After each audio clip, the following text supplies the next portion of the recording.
Hello everyone and welcome to the Speed Shop. On today's video I'm going to talk about what's in this box and a little bit of safety.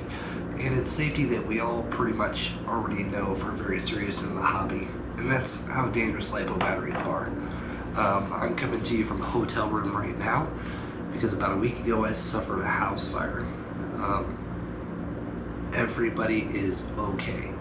That's the most important thing. On a side note, there's quite a bit of damage to my home. My garage is going to have to be completely rebuilt. I lost 99% of all of my RC collection, tools, parts, everything is gone. And all the contents in my house are going to have to be replaced due to smoke damage. So the reason I want to talk about this, because I know there's so many people that have, is because I was the guy that, thought it would never happen to him. Especially because I took such good care of my batteries. Not necessarily because of safety. Yes, did I care about that? Yes. But because they're so expensive. I mean, to buy a good battery is outlandish, really, in price. So I always tried to make sure that I never left one charged, I never overcharged one, I never undercharged one. If I wasn't using it, it went into a storage charge, and I pretty much thought that was my safety net for the most part, except for I had a metal shelf with a door that closed on it and everything, metal bag, the whole bit, a metal cabinet that I used for charging and storing my batteries. And we haven't gotten a fire inspection back yet. I just know the area that the fire started was in the garage. The garage is where I store all my RC stuff and batteries. So we don't know the overall cause of the fire. But I will tell you this, there was nothing charging, and everything was on a storage charge. Every single battery in there was on a storage charge. Was there a lot of batteries in there? Absolutely.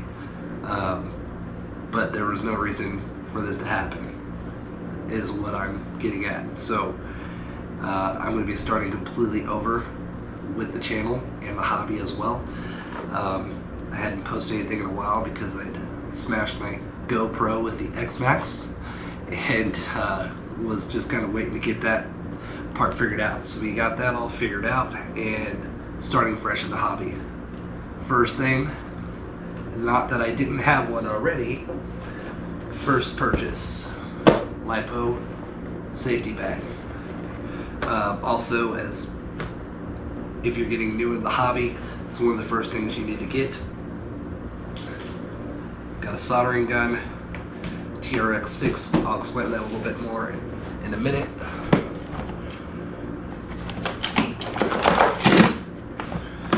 Just a basic toolkit. I had all kinds of nice power tools, everything I needed, saws, so much stuff. But I have this now, and this is just like starting off from the very beginning. So this is kind of what I chose to get to start with, and an X-Acto knife also. TRX6, why did I choose this? Because really, because it's a lot of fun. I already had one of these and I had a lot of stuff done to it, but I was getting ready to do a whole bunch more. So I already have a set of wheels coming for it. I already have some Crawler Innovation tires, and I had already had the Fusion power system and a few other things done to the other one. So I'm just going to start over, and this is going to be the point. First modification of this is going to be a servo. So luckily, one of my friends has this Power Hobby 8014, which I have one of these in the X-Max also. This is a great servo and will be amazing inside of this. So it's a direct power servo. I might cover a little bit more of this in the video if it doesn't go too long. So we're going to put a used servo in a brand new TRX and improve it greatly. Alright, so let's get this thing open. So out of everything out there, this is not a cheap RC. There's lots of options within this price range, or even just a little bit more, that are a lot more capable. But this vehicle here, I already have parts on the way for it because I own one that I lost in the fire, and it's actually the only thing I had parts coming for was this: wheels, tires, crawler innovation foams. Plus, this thing is fun to bash. It's fun to just drive around. It's fun. It's a great crawler. This is one of my favorite RCs, and it's a little different from everybody else too. I went crawling with some friends a couple weeks ago, and that was the first time a lot of them had actually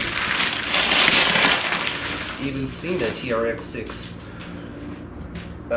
actually work, not in a video.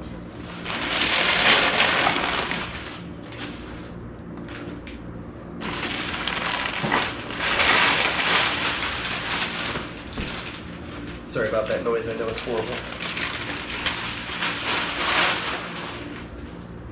Plus, the upgrades and everything are endless on this. My hopes are that this will keep me satisfied for quite a while, and I don't go out buying a whole bunch of RCs. I'm not saying that I'm not going to do that, but I'm hoping that with everything going on and me staying in the hotel room, I don't need to be gathering a whole bunch of RCs. So I kind of got this one to just kind of tide me over until we get back in the house. But I will say I am dying for an infraction. I might end up with one of those at some point, but because I lost 2 infractions and a limitless in the fire, so which I got a video I need to post of the limitless. Okay, so I have not opened a new Traxxas in quite some time. I've been a Arma fanboy lately.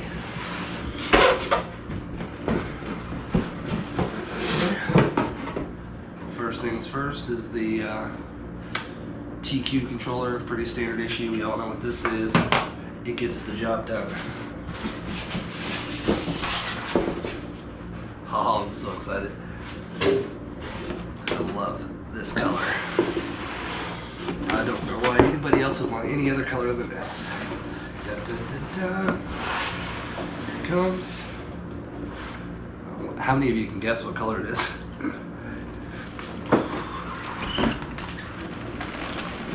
Boom.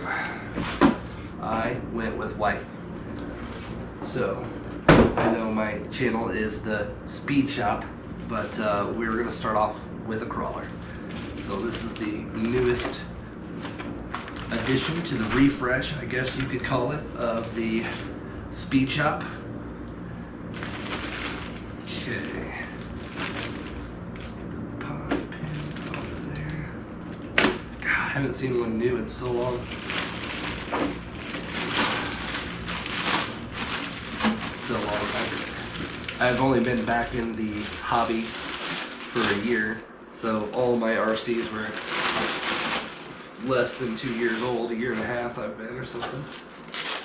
Oh, looks so good. Okay. Here is the white. There we go. Love the details that Traxxas did on this. All the chrome, the bumpers, the full light kit.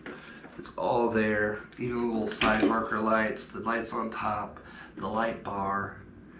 There is a lot to like about this RC, and actually it's pretty fantastic out of the box. But that's one of my favorite parts about the hobby, is making it your own and changing everything and upgrading everything with all the different parts that are available. That's really my favorite part, or getting into a situation where I need to make my own part and engineer it. I really enjoy that as well. So this white, for those of you who don't know, is a pearl. Kind of like you would see on a Denali truck or something along those lines. So it's got a lot of metal flake in it.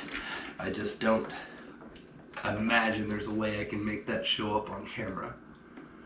But there's lots of videos on this. I don't need to go into great detail. but it's got lockers for the rear, so it can be an open diff or locked. Same thing with the front, and it's got 2 speeds. So you got a super crawl, and then you got a higher speed for, you know, getting right down the trail or bashing, things along those lines. Why would you want your crawler to have open diffs?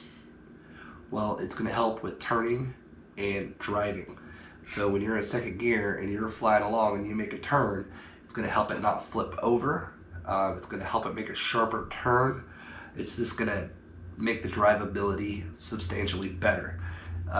When you switch over to the lock diff, that's just really when you're in like that first gear and you're doing some crawling. So what we're going to do here is we're going to remove this stock servo right there, and it wires in. It's got 2 wires. So this wire goes to the receiver, which most of you guys I'm sure already know about, and this runs to direct power from the battery. So this servo is capable of 3S, which is what this is going to run on. And what I had done in the past is just tap into the balance port, but from Holmes Hobbies, John Holmes, I believe, posted a video in the last couple of days about some solderless connections, and what he explained is this is designed to get power in a certain order. So if you run it through the balance port, it can get power before the receiver, or vice versa, I'm not sure which, and it can end up ruining the servo and make it not work. So by wiring it into this part right here, into the connector, it's going to cause it to be in the correct sequence for power. Plus the balance port, I don't believe is rated for the amps that some of these electronics can pull. So using the balance port is actually just bad electronics. His words, not mine. But I agree with him just because he's a super smart person if you know anything about him. So that is going to be my task for tonight, and maybe I can try to get some running video of this tomorrow. Otherwise, thanks for watching. Take lipos serious. Don't charge them while you're not paying attention. Make sure you got a lipo bag, and store them. I'm going to build a bunker. I'm going to build a cinder block bunker to make sure that I don't have to worry about this kind of thing. Again, I don't know that the lipos were the cause, but it just made me think twice about a lot of things that maybe I thought would never happen to me. So I'm just glad everybody's okay, and I appreciate you tuning in. I will just try to make a quick video, get something out there so you guys know what's going on, and I'll be posting some more videos soon. Alright, thanks for watching.